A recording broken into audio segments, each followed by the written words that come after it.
Amit Shah ji, I challenge you to have a debate on the three press conferences. आपकी मुंसफी से संसद नहीं चलेगी। मेरे यहाँ बोलने का क्रम मैं तय करूंगा। इस तरह से नहीं चलेगी संसद। ये घबराया हुआ रिस्पॉन्स है, ये डरा हुआ रिस्पॉन्स है। अब सुनिए पूरी बात, प्लीज प्लीज। नो, सच्चा रिस्पॉन्स नहीं है। मैं इसमें जिनके नाम 2 जगह रजिस्टर्ड है उसका दोष नहीं निकालता मैं, क्योंकि एक जगह से कोई व्यक्ति दूसरी जगह गई तो 2010 के बाद इसको डिलीट करने का अधिकार आरओ के पास से ले लिया गया। इसके कारण ये विसंगतियां खड़ी हुई। किसके हैं?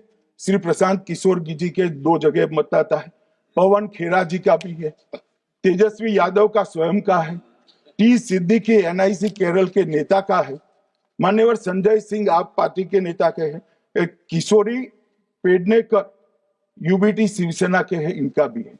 मान्यवर सामान्य गलतियां हैं, क्योंकि एक नियम आ गया जिसका जब वोट काटने का जिसका अधिकार है उसको रोक लिया गया, तो आरओ वोट काट नहीं सकता था, इसलिए 2 जगह रह गए।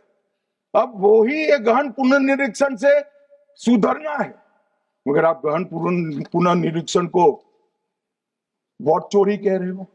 मान्यवर, वोट चोरी किसको कहते हैं वो मैं बताना चाहता हूँ, और हमारे यहाँ कुछ परिवार ऐसे हैं जो पुश्तैनी वोट चोरी करते हैं। अच्छा बोलिए आप।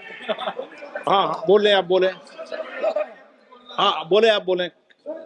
स्पीकर सर, मेरा कल एक सवाल था जो हिंदुस्तान के इतिहास में पहली बार डिसीजन लिया गया कि इलेक्शन कमिश्नर्स को फुल फुल इम्यूनिटी दी जाएगी।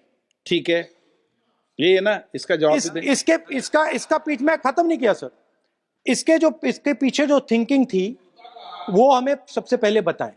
दूसरी बात, नहीं, हरियाणा की जहां इन्होंने बात की, इन्होंने एक उदाहरण लिया, वहां पर अनेक उदाहरण हैं। वो भी आपने दिया था ना, 19 वो भी आपने दिया था, इसलिए दिया वो भी। 19 लाख वहां के फेक लोग, वो उदाहरण आपने दिया था, इसलिए उसका जवाब दिया। और ये भी हमें बता दीजिए, actually let us have a debate on my press conference. Yes. Let us go. Yes. Let us have, very good idea. Let us have a debate on my press conference. Okay. Amit Shah ji, I challenge you to have a debate on the three press conferences. Please. ठीक है, बैठ जाए, बैठ जाए। मान्य, please मान्य, आपने बात करी, प्लीज। डिबेट ही तो चल रही है। उत्तर प्रदेश में और हरियाणा में दोनों चुनाव में वोट कैसे दे रहे हैं? प्लीज ये भी जवाब दे दीजिए। माननीय गृहमंत्री जी। मान्यवर, पहली बात मैं स्पष्ट करना चाहता हूं, मैं 30 साल से विधानसभा और संसद में जनप्रतिनिधि के रूप में चुनकर आता हूं। मुझे लंबा अनुभव है संसदीय प्रणाली का। विपक्ष के नेता महोदय कहते हैं कि पहले मेरी बात का आप जवाब दीजिए, मैं सुनना चाहता हूं। आपकी मुंसफी से संसद नहीं चलेगी। मेरे यहाँ बोलने का क्रम मैं तय करूंगा। इस तरह से नहीं चलेगी संसद। मान्यवर, उनको धैर्य रखना चाहिए, मेरा जवाब सुनने का।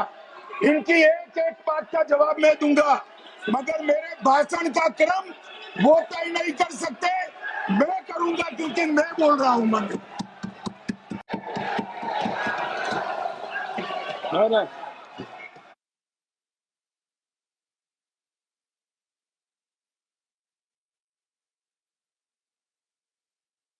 एक मिनट गृहमंत्री जी, एक मिनट गृहमंत्री जी, क्या गलत बोला उन्होंने यही बोला, आपने जो बात उठाई है मुझे कब बोलना है मैं तय करूंगा, यही बोला ना। उसमें क्यों उत्तेजित हो रहे हो आप? हाँ, आपके 2-2 मिनट में खड़े होने से थोड़ी जवाब देते रहेंगे। नो, माननीय गृहमंत्री, नहीं होगा सर। मैं आपको फिर मौका दूंगा, आपको।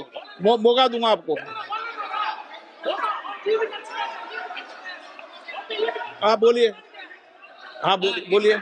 सर, ये बोलिए। आपने अगर अमित शाह जी का रिस्पॉन्स देखा तो ये कंप्लीटली डिफेंसिव रिस्पॉन्स है, ये घबराया हुआ रिस्पॉन्स है, ये डरा हुआ रिस्पॉन्स है। अब सुनिए पूरी बात, प्लीज प्लीज। माननीय नो, सच्चा माननीय गृह रिस्पॉन्स मंत्री नहीं है। जी, माननीय गृह मंत्री जी, मान्यवर आपके चेहरे पर बैठो बैठो, मान्यवर आपके चेहरे पर चिंता की लकीरें मैं देख रहा हूं कि मैं क्या बोलूंगा। मैं उनके उकसावे में नहीं आऊंगा, मैं मेरे विषय पर बोलूंगा। मान्यवर, मैंने इतना ही कहा कि मैं मेरे भाषण का क्रम मैं तय करूंगा।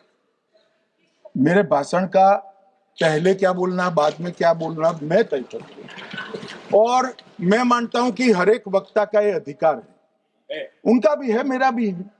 कल वो बोल रहे तो हम ऐसा थोड़ी ना बोले आप झूठ क्यों बोल रहे हो, हम नहीं बोले, नहीं बोल सकते साहब। वो माननीय विपक्ष के नेता है, वो बोल सकते अपना भाषण मान्यवर।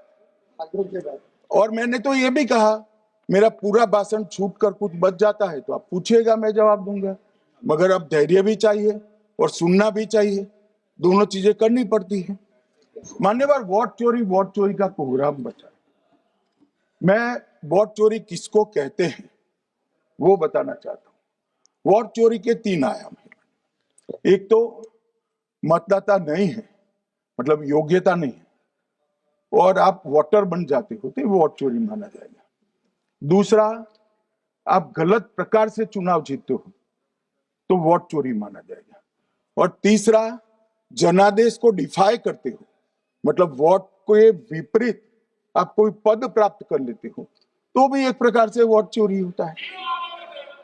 अरे सुनो ना, क्यों जल्दबाजी करते हो मानिकम, क्यों?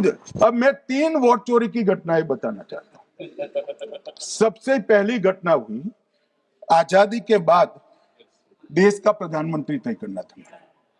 तय कौन करना था?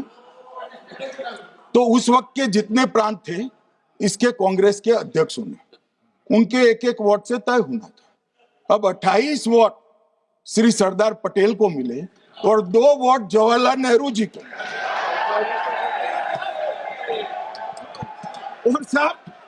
और साहब प्रधानमंत्री जवाहरलाल जी बने।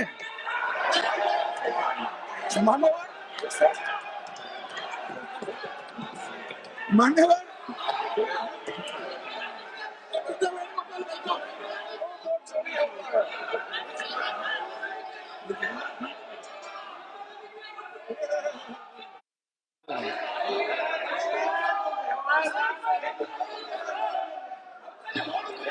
प्लीज। माननीय गृह मंत्री जी, माननीय गृह मंत्री जी,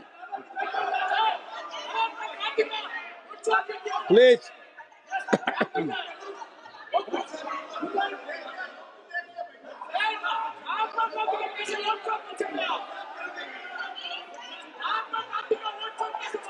बैठो बैठो, बैठिए माने, प्लीज प्लीज प्लीज।